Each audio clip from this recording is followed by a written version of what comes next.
evening everyone. Pollution being one of the most important concern of the world currently that causes a number of problems on short as well as long scale. When we talk about pollution, we need to note the fact that Delhi is the most polluted city across the globe. There is a need of uniform policy that should be implemented.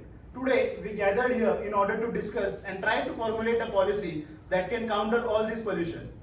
We have representatives from different sections of our society in order to give their insights. So let us introduce them first. So, hello everyone, I am Aman and I am representative of Pollution Control Board.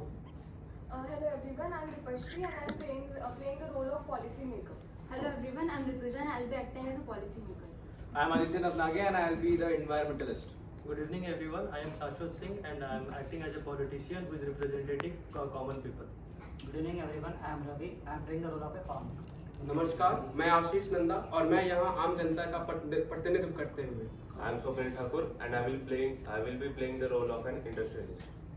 Let us begin the discussion with one of the most prominent topics, stubble burning. Stubble burning or the large-scale burning of paddy crop in the areas of Punjab and Haryana near NCR is a very crucial contributor to the air pollution in the Delhi NCR region. So as a policymaker, we believe that there needs to be some strict actions, some strict regulations on this practice, and we are also thinking of imposing fines on the people who practice it. What are you saying?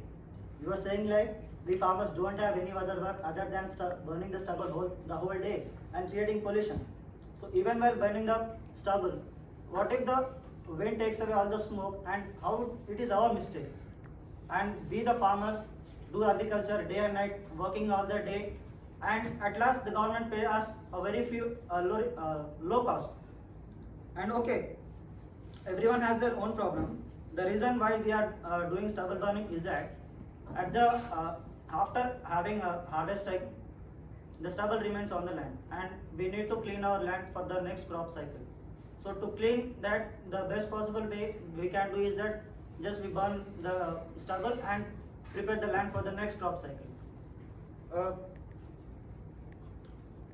So after working the whole day and trying to feed the country, and now the government is trying to impose fine on us, it's not at all a good idea. I totally oppose this policy. I totally concur with my fellow farmer friend Ravi here. I think we all know why these policies are biased towards industrialists, and these farmers and common people are always at loss. The policy sounds like this body is trying to save themselves some hard work and impose a simple law that is harming the farmers. But there are many researches that are going on, and one beautiful solution is extracting cellulose from this stubble. So here what we'll be doing is we'll be hitting 3 targets with 1 arrow. That is, first of all, avoiding stubble burning. Second, making bioplastics out of it, and which can replace the single-use plastics at some level. And also making biofuel, which experimentally proves that it has lesser CO2 than gasoline. Then and the additional part is we can save trees on which we are dependent for cellulose. देखिए sir, निसंदेह आपका ये जो उपाय बहुत अच्छे है, उसका हम लोग दूसरा उपयोग करेंगे। लेकिन ये जो खेतों से स्टबल को ले जाना फैक्ट्री या इंडस्ट्री में, वो एक ट्रांसपोर्टेशन कॉस्ट हमारे फार्मर, हमारे किसान भाई पे बढ़ेगा। इसको आप कैसे टारगेट करेंगे? There can be many ways. The simplest way in my opinion is daily wages. That also can increase the employment. लेकिन डेली वेजेस उतना सफिशिएंट नहीं होगा। आप सिर्फ ट्रांसपोर्ट कॉस्ट, ठीक है, ट्रांसपोर्ट कॉस्ट के अलावा इनका मेहनत लगेगा, एक्स्ट्रा मेहनत, उनको फसल उगाना है, काटना, फिर उसका एक्स्ट्रा मेहनत, प्लस उनका टाइम जाएगा, जो कि बहुत इंपॉर्टेंट है, क्योंकि जो नेक्स्ट क्रॉप सीजन आएगा वो तुरंत आता है और उतना टाइम गैप नहीं हो पाता है। तो क्या हम इसके लिए अलग सा कुछ नहीं सोच सकते? That's government's problem. They have to make a plan and properly execute it. वही मैं कह रहा हूँ कि हमारी लिए सरकार को इसके लिए पॉलिसी, ताकि वो जो स्टबल जाए उसका कुछ पैसा, एक अच्छा पैसा मिले, ताकि किसान भी इसमें इन्वॉल्व हो कि हाँ मुझे जलाना ना पड़े, मैं बेचूं तो मुझे को कुछ मुनाफा हो। इसमें सरकार एक बड़ी खेल खेल सकती है। Yes, absolutely. The cost burden will obviously increase, and we'll get very less time for planning for the next crop season by involving us in the transporting activities. And not only us, the industrialists are also emitting more pollution than us. Just we are the stubble burning is happening only twice a year, but industrial emission is happening throughout the year. Of course, We are just only talking about the episodic emissions, but there are continuous emissions happening. Okay, so considering everyone's opinion, we need to impose the policy, which includes the compliance on the industries and farmers to use the stubble in the industrial applications, as well as thermal power plant, biomass plants, and we can use this stubble for the production of biofuels also. So basically, in this policy, what we are thinking of doing is that approximately 5 to 6 million tons of stubble that is generated, that has to be purchased or bought from the farmers at a nominal rate by the industrialists, and they will have to, like, the regulations will be implied on them, so that they have to use it and incorporate it in a suitable practice where they can use it in their industries. Okay, but why should I buy from the farmers even at a nominal price?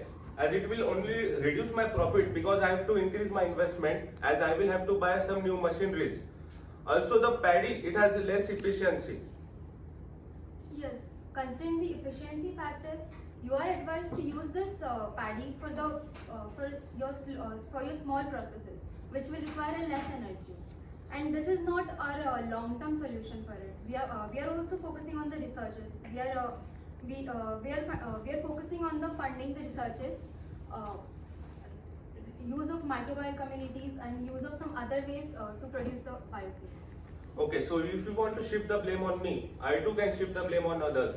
As according to some surveys like TRAI, the industrial pollution is only about 18%. The other 49% is due to the vehicles. And also we follow the government norms. For example, we use different technologies, like we use the weight scrubbers to reduce the particulate matter emissions into the air. So, and also I don't have industries only in Delhi. I have in other cities like Chennai, but I don't face the backlash there. So I am not saying I am innocent. If you want to blame me, the person you should blame more is the common man. Well. There is a lot of blame game going on here. I think when we are talking about common man, we should listen what their representatives want to say. Okay, the common man we are talking about is already at risk. According to the studies, life expectancy of people of Delhi NCR is reduced by 9 to 10 years. And children are also being suffered by uncertain shutdowns of schools. And I believe in Constitution of India that all the citizens should not be deprived from their fundamental rights. So we cannot directly put ban on their personal vehicles. So, but if you are talking about fundamental rights, what about the fundamental duty of a citizen towards their environment where they are living? Yeah, I do believe in their fundamental duties also. Citizens who are duties towards their nation, duties towards their environment, duties towards their society they are living in, and I highly encourage those citizens who take initiative on a personal level. Your fundamentals and all the rules are looking very good on paper, but actually are they delivering some results? Yeah, it's not that we have not achieved anything. Like a study shows that we have reduced pollution by 25%. And Supreme Court has also taken initiative and ordered government to install smoke towers.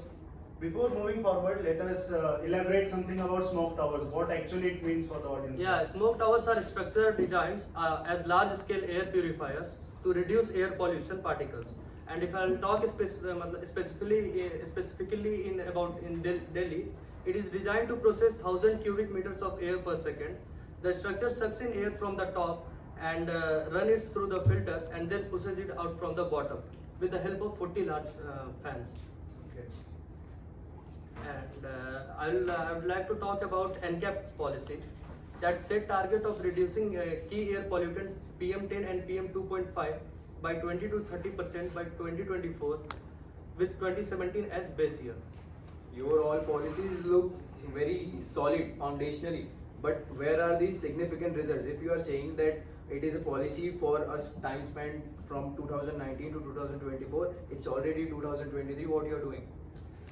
If this is the reason, there might be a lack in the implementation part. I think that's the fault of the regulatory bodies. What do you want to say about this? So like previous policies that were in account, so they were failed because they were implemented only after PM 2.5 and PM 10 concentration reach a certain threshold value. Before that, again, we should elaborate what actually PM 2.5 and PM 10 is for the PM people. 2.5 and PM 10 is refers to basically size. So PM 2.5 refers to like the molecules which are having less than 2.5 micrometer in diameter, and similarly 10 also refers to molecules which are having radius less than 10 micrometer. But this is the case of past, but now we have a plan called GRAP, Graded Response Action Plan. So basically GRAP is like step-to-step daily activities it has been given in set of rules which is performed if the situation in Delhi gets worse. So like GRAP is been divided into 4 stages according to AQI. So stages are namely like first is severe, second is severe plus emergency, third is moderate to poor, and fourth is very poor. So I would like to give one example in each of the categories. So like if we talk about severe plus emergency, so in which we have to stop construction activities, and if we move to severe activities, then we have to intensify public transport, and we should minimize the use of private transport. Then we will go to moderate to poor. In that we have to enforce a ban on firecrackers, and lastly we have to go in very poor. Then we have to stop the use of diesel generator fuels. So, adding to the information that the regulatory body has given, there are certain more measures that we have added in our policy to check the pollution due to vehicles. So, first of them is pollution check certificate that will be issued to the vehicles, and it will be necessary for taking fuel from the stations.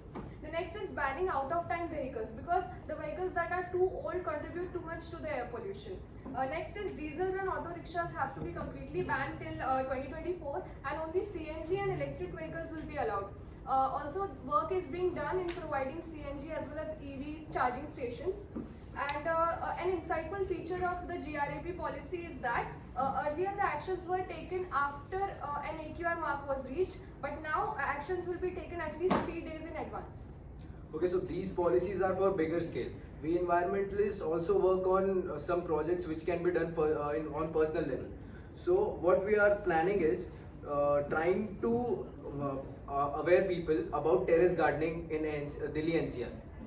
So what we'll do is we are conducting many workshops and campaigns to aware people about it, and also additionally we are also arranging certain stations where people can go and buy the saplings, so it will be easier for them with subsidies, of course.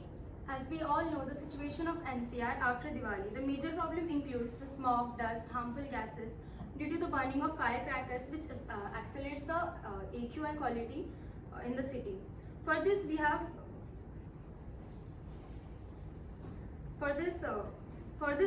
a winter action plan wherein strict ban is imposed on selling of firecrackers, and it also includes the installation of smoke towers, which is effective enough. And we are also focusing on the dust management during the season. The dust management, you are talking about firecrackers or the vehicular emissions. But in Delhi, according to a survey, the dust particles are also coming from Gulf areas or Rajasthan deserts, or due to some northwestern winds. Then what are your action or plan on that? So, considering the geographical location and structure of the Delhi NCR region, these issues are presently these are out of control of the regulatory and policy makers, but we are focusing on the issues that can be controlled right now. In future, we can come with the plan on that. Okay, so most of our discussion went on the air pollution side, but what about water pollution? According to the facts, only 2% of Yamuna falls within New Delhi. The national capital is responsible for more than 98% of its pollution, the majority of which is industrial sewage and domestic waste. What are your policies regarding this? So, for water pollution, you must have heard about the Yamuna Action Plan, which has been under practice since decades now. So, we are focusing on strengthening that, and no new policy has been drafted till now. All this discussion led to us from the conclusion that determining or drafting a policy is the first step. But in order to create a noticeable impact, it is the combined duty of all of us. Regarding if we are having policymakers, politicians, industrialists, everyone has to come together and try implementing it at their own scale in order to get results. Thank you. Thank you.